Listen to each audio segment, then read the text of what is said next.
Hello, everyone. Thank you for joining us today for today's Seer 365 session.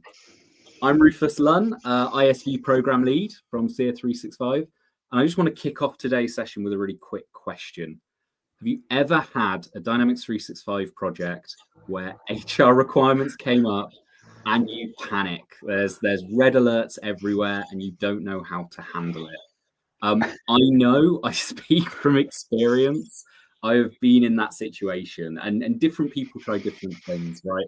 Maybe you downplay the need for those requirements. Maybe you, possibly even worse, try and deliver a solution that only partially meets client needs. It's a lot more common than you might think. And for a lot of Microsoft partners, HR ends up being pushed off platform and integrations or other kind of stopgap solutions get put in instead. That's not ideal. And that's where today's guest comes in. So I'm pleased to be joined by one of our very friendly HR virtuosos, Jason Fellows from FourVision.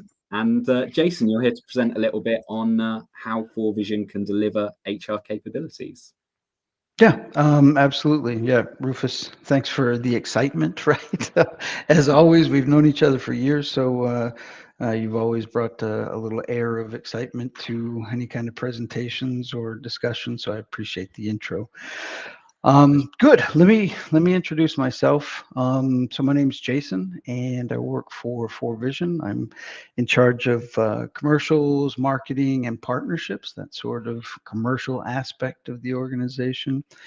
I don't come from the techie world, as many people do in the Microsoft ecosystem. I actually come from human resources. So prior to coming into the ecosystem, I spent about 12, 15 years in human resources doing various jobs. And I've been in the Microsoft ecosystem for about 10 years now. So coming up on a decade anniversary, kind of scary.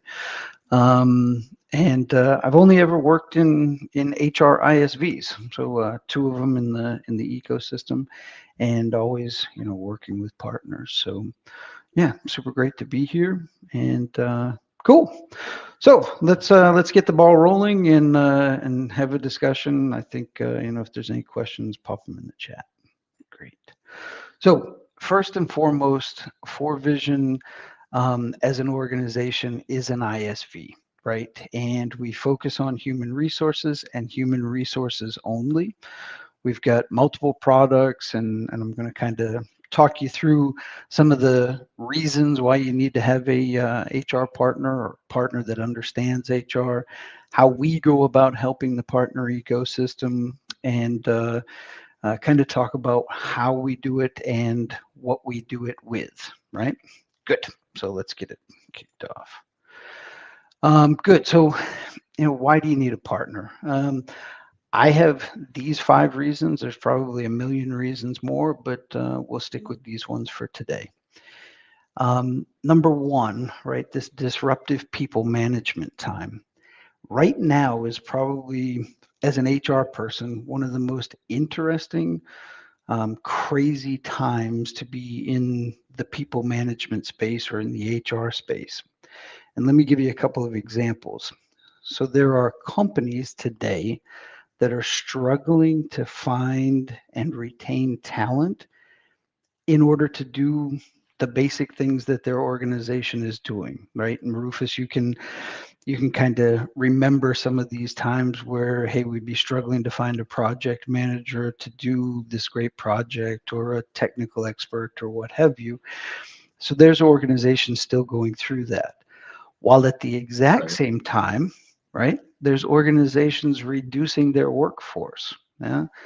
No secret, some of the big tech companies have laid off people. The automotive industry, I'm in Germany, they're struggling a bit, right? So it's unique because 15 years ago, you'd have a hard time finding a job. Fast forward to 10 years ago, you couldn't find people to do your jobs, but now we're doing both at the exact same time, right? So absolutely crazy, and a good reason to be in HR because people need, or businesses need, support more than ever. Right?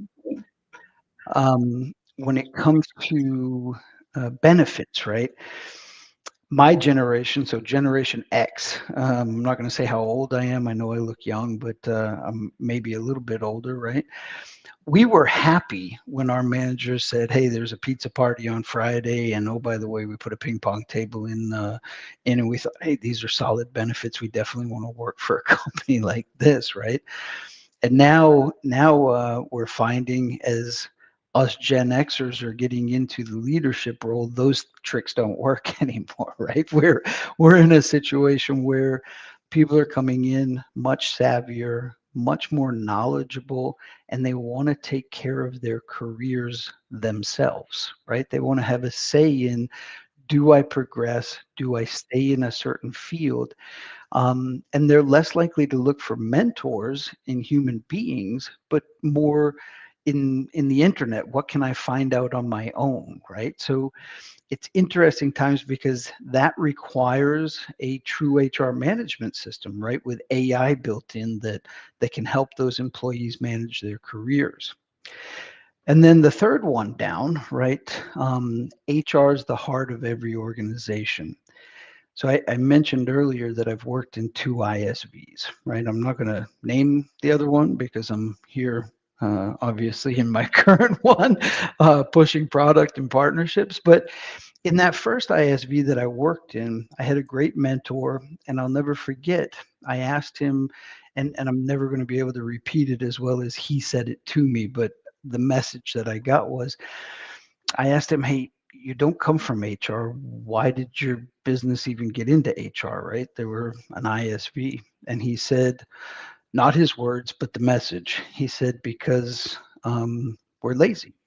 And I thought to myself, okay, that's not a great way to go about it, but what do you mean by that? And you can replace lazy with efficient after the story goes on. But he said, "Hey, every single place that does business from McDonald's to Coca-Cola to Microsoft to Boeing, they all have one thing in common, and that's they have human beings working inside those organizations. And without those human beings, they can't do their company's mission or their company's vision." So no matter where I go, if I see a business, I can pretty much say I could go in there and try to sell them HR software. And I thought, hey, that's pretty clever, right? Because HR has nothing to do with segments, has nothing to do with industries.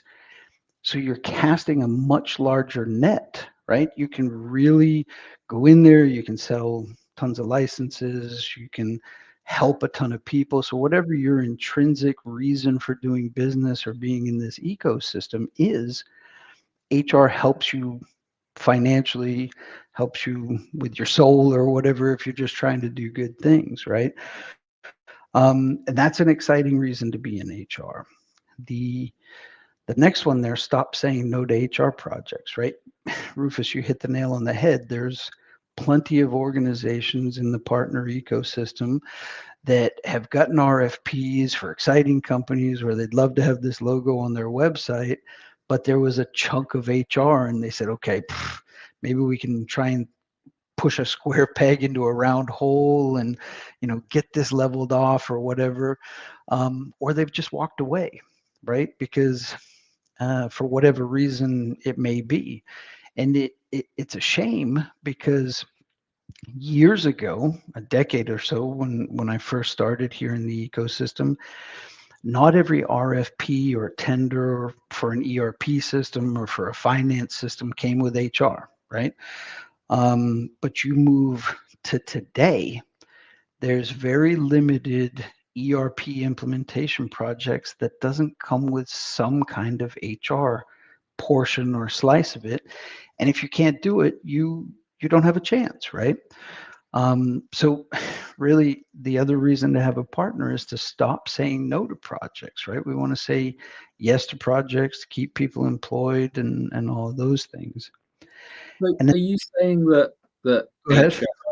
are you saying that HR is becoming more and more important to kind of technology and software projects? It's being seen more as an IT issue.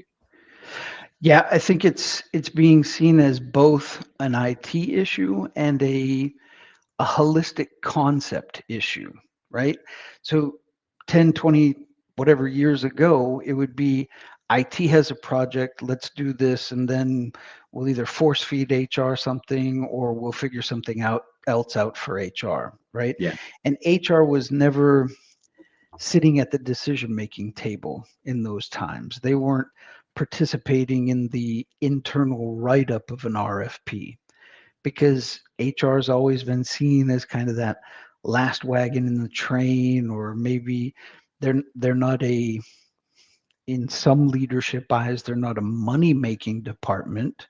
They're just a cost department, which is so far from the truth because they manage all of the people that actually make the organization money, and without them, there is no organization. So, yeah, absolutely 100%. HR becomes more relevant now, right? Also, those years ago, we used to find that there was a lot more projects that were just HR oriented, right? No finance, no supply chain, no general ledger, none of those things. It was just a pure HR topic, and the organizations would be so far apart from each other that senior management couldn't make good decisions based on people. And let me give you an example. I worked with a potential customer. I think they were out of South Africa, but they were a global country headquartered in Africa. And I asked them a typical question that I always ask the HR departments is, how many different pieces of software do you have to do your HR processes? And the common answer is 7, right? Somewhere between 7, 10, something like that. Oh. And they told me, keep in mind they're global. They told me they had 35 throughout the entire organization for different HR processes. And if you think about that, I mean, if you're in a global organization, you're not going to have 35 different ERP systems or 35 different pieces of software to do your typical general ledger of finances, accounting, those sorts of things. There may be some uniqueness based on the country, but completely different pieces of software to run one process is a bit challenging.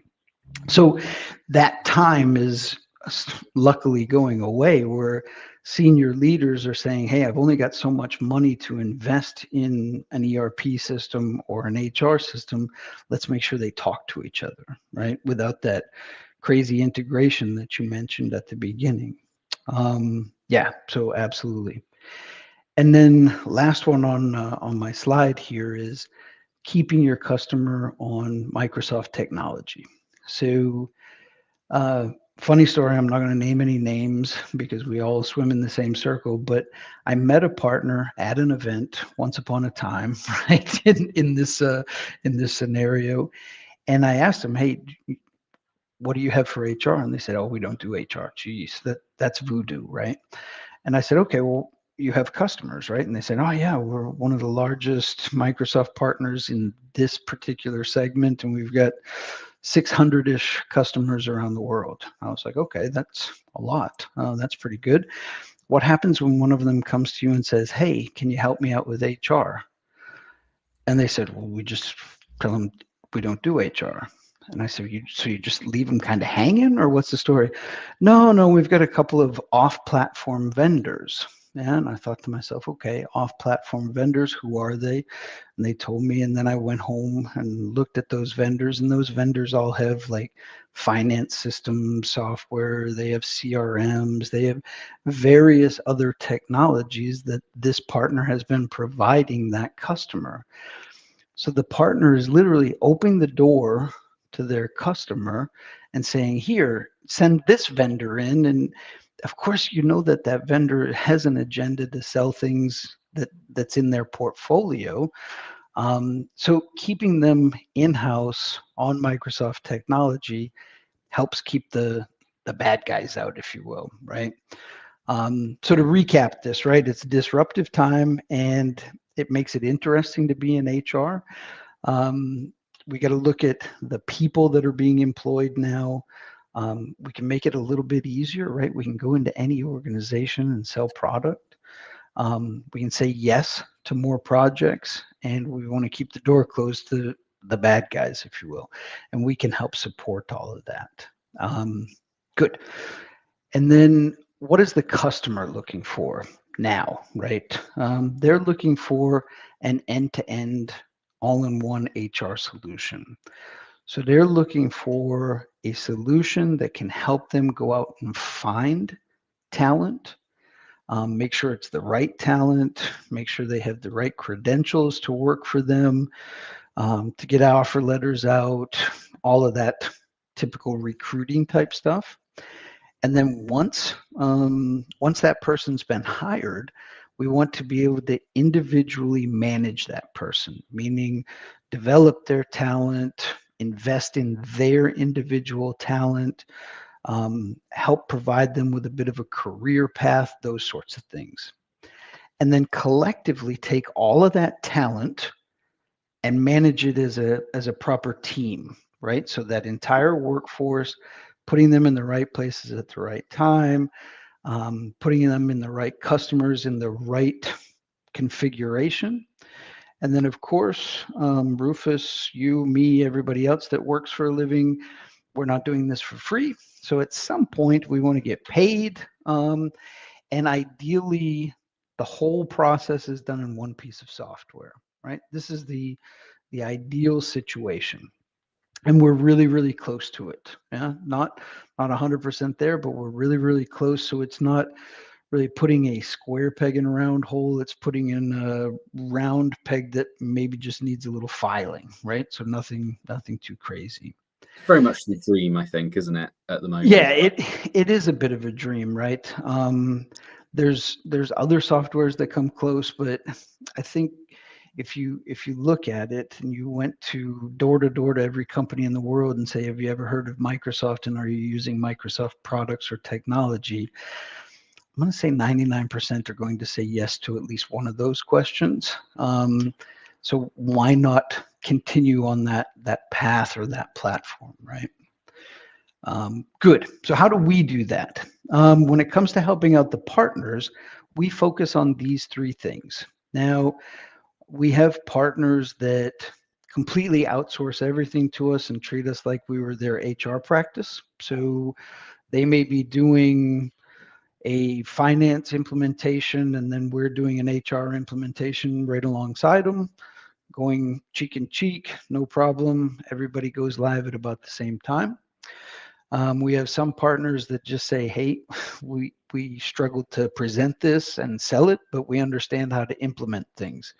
So we'll jump in there and we'll do that as part of it and work together, right? So there is no no, right? There's a way to figure it out, to how to work together. But the way that we do it is we look at making sure the customer can adopt the solution, right? HR is going to be using the solution on a daily basis, but somebody like you or me, we're only going to use it when we're doing a performance review or we're requesting leave or something changes like a life event or what have you. So we don't see it every day. So we got to make sure that it's intuitive, it's easy for us to use, because if not, we're human beings. We're going to try and find the path of least resistance and we'll go figure something else out, right? And then when it comes to complexity, we want to simplify that. So there's always going to be some unique things that HR has to do based on region or what have you, but those standard things like taking leave, changing an employee file, storing documents, the typical standard things that are in every organization around the world, we want to make those standard and then adopt that complexity that they have into a simple process built in so they don't have to worry about the complexity of it. And then last but not least, we focus on interoperability. And I think that was my marketing team's way of keeping ILITY at the end or IDI at the end, but it's nothing more than integrated working, right? So we want to ensure that Rufus, as a project manager that's trying to book resources, sees that those resources are on vacation, right? So there's some things that are HR related that stays at a department or in the HR department. Other things need to, get out into the world for other teammates to be able to see. So as long as we get those three things taken care of, we're usually in a pretty good place, right? And then by trying to put it all in one software instead of 7 or 8 or 9, we avoid things. And the primary thing that we avoid is the John, Johnny, Jonathan problem. What is the John, Johnny, Jonathan problem? Because based on your look, Rufus, you're like, I've not heard that one. It's the first one to me, yeah. Okay, good. So this is where senior management has their challenges of making educated decisions based on a single source of truth, right? Mm-hmm. So a customer may be using something for recruiting, something for their typical admin where they have their employee digital file, and then something for payroll. And in recruiting, some dude named John Smith applies for a job. He gets hired. We didn't see all of his documents. There was some human error, so on and so forth. He comes in for his very first day, walks into the administration side and says, "Hey, my name's Johnny." He gets typed in as Johnny Smith, address is there, all of that good stuff. And then he goes to finance where he's going to get paid and says, "My name is Jonathan T. Smith Jr., right? Because he wants to make sure that that is accurate so he gets paid. So now we've got the same dude in 3 different pieces of software with 3 different names, but it's really the same guy. And so it becomes next to impossible for management to get good reports and make educated decisions when they're looking at 3 pieces of software saying, "Hey, I know we hired a guy named John. We've got this guy over here." And they're putting 3 people in where it should only be 1. And these are the kind of challenges that we want to avoid. So how do we do it? Well, we do it with a product called Advanced HRM. And Advanced HRM is a bit of a culmination of almost 20 years of developing software. So what can Advanced HRM do? It does basically the A to Z bit, and we connect to payroll. Connecting to payroll is that one piece that's the shaving off the round peg, if you will. Simply because payroll is a very challenging thing to get into. But when we're using Advanced HRM, and we announced this product at Directions EMEA last year, and we have several customers using it now, the benefit of this is we can help everybody in the Microsoft partner ecosystem. So we can connect to FNSCM. We've got a standard out-of-the-box integration, very similar table structures, those sorts of bits. We can also connect to Business Central. We have everything already field map leveled. So if I update something in my software, it updates a person in Business Central as well. Yeah. And last but not least, because some customers don't want certain data to be accessed in their ERP system, we can do it standalone. Right? As long as the customer has an Azure subscription, they don't need to worry about Dynamics, right? So there's ways, yeah? So bottom line is whatever your customer is using, whatever their Microsoft strategy is, we can cover them, and we can cover them with a very strong HR system based on products that are in use from companies like Coca-Cola, all the way down to that 300-person organization doing manufacturing or what have you. So we already have those customers. Yeah. Good. So I think you probably have some questions for me because you mentioned you might. And if there's something in the chat, happy to answer them. How can we do? You know me too well, Jason, and thank you so much for that presentation. It was genuinely really interesting. If you do want to get in touch with Jason, his email is on screen at the moment. If you do have a question as you've been watching, please do drop those into the chat. And I'm going to be selfish and kick us off. Could you talk a little bit more about, you mentioned you work very, very closely with partners in different Mhm. roles, from kind of a sales and engagement side, but also in the delivery piece. Yeah. What should those partners be kind of looking out for in the market when they go, right, okay, we need to bring FourVision in? Yeah. That's a good question. I don't know that there's a straight cut and dry answer for that. Mhm. There are places, or let's say segments, industries, regions, what have you, that we do better in. And there's companies that we do better in. So if I think about it, we focus, just based on the markets that we're looking after, is Europe, obviously, and Africa. So pretty much EMEA is an area that we focus on. We also focus on ANZ. So in the ANZ region, we've got several customers down there. Those are the places that are our primary focus, right? We've got partners in those locations. We're open to other partners, of course. That's why we're having this conversation here. And we also have consultants in those locations. So we've got that easily covered. But when it comes to the opportunity, now that we've come out with advanced HRM, um, it doesn't matter, right? I think we're not going to compete with a 50-person company, right? That can be maybe a little challenging, but 51 on up to 24,000, we can take care of it, and we have a proven track record with it. And the partner, I would say, call me earlier than later. I would Mm. prefer that you come to me and say, hey, Jason, can your guys take a look at this to see if this even makes sense? And as opposed to, hey, let's wait until the last minute and decide whether we're even going to do HR, because we need time too, right? There's only so much we can do in overnight. I don't think I've ever spoken to an ISV ever who says, "Bring us in at the end of the sale." Yeah, no, for sure not. Give us, For give sure us a not. full Yeah. day. We work well under pressure. Yeah. Um, Thanks, Jason.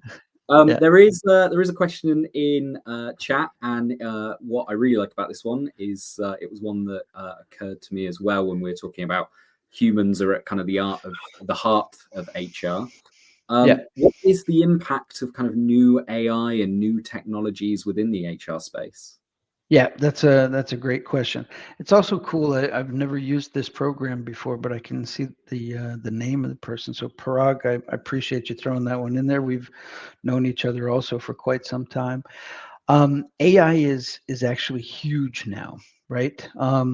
It used to be, and I got into HR myself because I wanted to help the organization. I wanted to help it with the people, develop the people.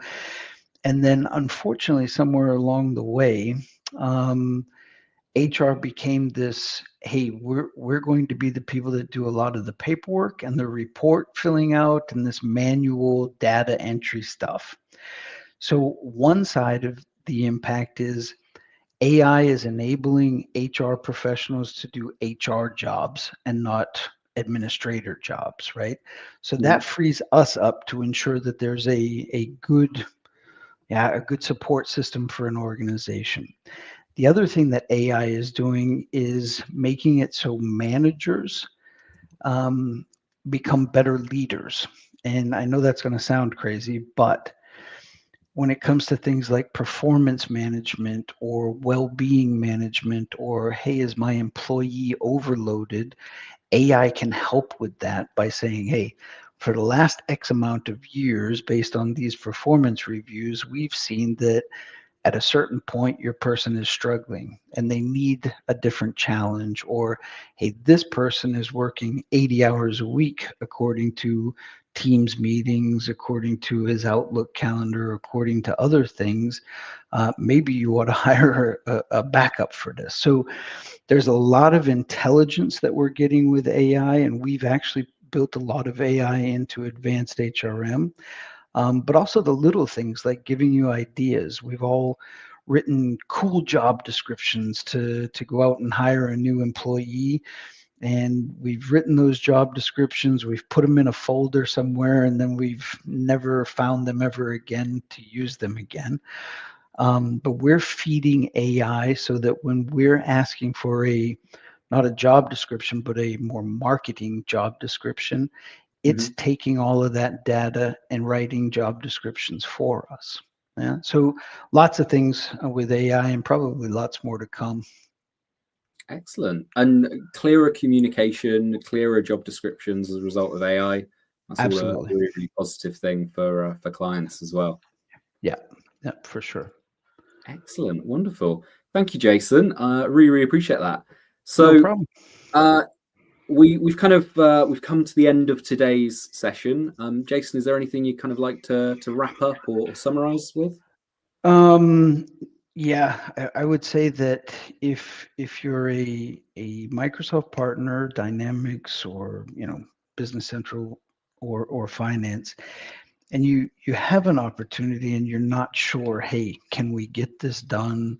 Don't wait on it. Give us a call, reach out, shoot me an email. I've got a great team. It's the only thing that we know, so we can answer the questions relatively quickly. The other thing is we're happy to jump on a call with any potential customer or your existing customer, because we speak the HR language. Yeah. I've sat at a table before where HR's on one side, IT's on the other side. They're saying the exact same thing to each other, but they're arguing about it. They just don't speak the same language. So happy to be the translator. Just come to us. And my team knows if we can't help, we're just going to tell you, right? There's no sense in delaying bad news. It's not going to get better with time. So if we can help, we'll jump in. If we can't, we'll let you know. Wonderful. No, thank you. Thank you everyone for your time today. And Jason, I look forward to our next session. Sounds good. Cheers, Brilliant. everybody. Thanks for having me. Thank you. Bye.